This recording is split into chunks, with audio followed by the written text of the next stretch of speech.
জ্বালানির জন্য দেশ জুড়ে চলছে হাহাকার। প্রতিদিনই পাম্পগুলোতে দীর্ঘ হচ্ছে যানবাহনের সারি। ঘন্টার পর ঘন্টা অপেক্ষা করেও মিলছে না কাঙ্ক্ষিত জ্বালানি। কর্মঘণ্টার বড় একটি অংশ সড়কে যাচ্ছে ব্যক্তিগত গাড়ি ও মোটরসাইকেল চালকদের। রাজধানীর বিভিন্ন পেট্রোল পাম্প ঘুরে আরও জানাচ্ছেন হাবিবুর রহমান রাজ।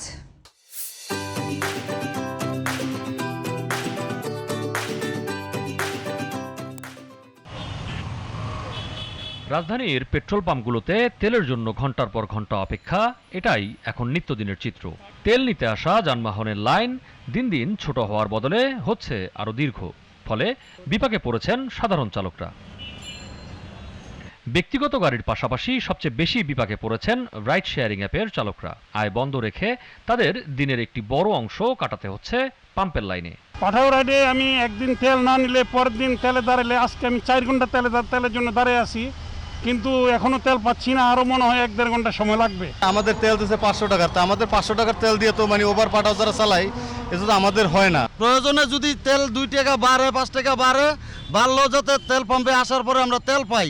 দীর্ঘ সময় অপেক্ষার পর তেল মিললেও চাহিদার তুলনায় তা যৎসামান্য বলে দাবি সাধারণ গ্রাহকদের। গতকালকেও আমি প্রায় সারাদিন দাঁড়ানোর পরে পাম্পের কাছাকাছি চলে আসছি, তখন বলে তেল শেষ।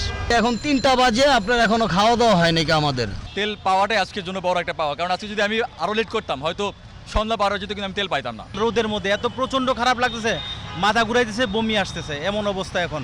এদিকে প্যানিক বাইং থেকে বিরত থাকা ও অবৈধ মজুতদারি রোধ করতে পারলে পরিস্থিতি নিয়ন্ত্রণে আনা সম্ভব বলে মনে করছেন পাম্প কর্তৃপক্ষ। গত বছর এই সময় যা তেল দিচ্ছে আমাদেরকে তার চেয়ে কম দিচ্ছে না, বরং কিছু প্লাস দিচ্ছে, কিন্তু ওই প্লাসে তো হচ্ছে না। আপনার যে পাম্পে বিক্রি করছে 10,000, তার পাম্পে এখন 30,000 চাহিদা। আমি 1500 টাকার তেল প্রাইভেট কারে দিচ্ছি, 500 টাকা যায় না, টাকি বলে যাচ্ছে। ওনাকে তেলটার প্রয়োজন ছিল আসার পাম্পে ঢোকার 50% এবার ওনাদের তেল কোনো প্রয়োজন নেই, ওনারা আসেন। আপনি এই গাড়িতে 20% হোক তেল, তারপর আপনি আসেন না, ও কেউ শুনতেছে না। সরবরাহ ও চাহিদার মধ্যে ভারসাম্য বজায় রাখতে দ্রুত কার্যকর পদক্ষেপ নেওয়া জরুরি বলে মনে করছেন বিশেষজ্ঞরা। অন্যথায় দিন দিন সংকট আরও ঘনীভূত হয়ে ভোগান্তি বাড়বে সাধারণ মানুষের। হাবিবুর রহমান রাজ, জিটিভি নিউজ, ঢাকা।